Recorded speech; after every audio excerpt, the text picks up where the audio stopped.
Okay, I've been on a few appointments over the last few weeks, and a couple of these little real estate myths have come up a few times, which is surprising to me because they're things I've heard in the past, but never things that I really thought I had to educate people on. But here you go. Here are 3 little myths that I've heard in the past few weeks. 1, a room has to have a closet to be considered a bedroom. False. A room does not have to have a closet to be considered a bedroom. There are other factors that determine if a room is a bedroom or not. And so that goes to the second myth. So the number of bedrooms is based on the number of bedrooms in a house. Also false. How the number of bedrooms in a home is determined is based on either the, if you're on a private septic, it's based on the size of your septic system. So you could have a house that has 10 rooms that could be considered bedrooms, but if it's a 3-bedroom septic, then it is a 3-bedroom home. You would have to upgrade your septic system in order for those rooms to be considered bedrooms.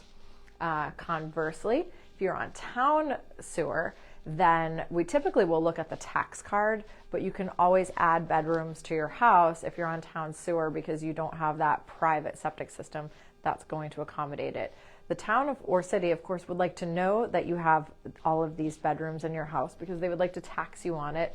And I'm sure it factors into the load of the public sewer system. So something to keep in mind. We either look at the tax card or your septic design. Here's a good one. We talk about this constantly here. I talk about it constantly with my clients. If you price your house high, you're more likely to get more for the house, and you can always come down. And if you price your house too low, it will sell below market value. That is a myth. That is just my little saying that I love to tell people is you could price your house at, just name a price, $100,000.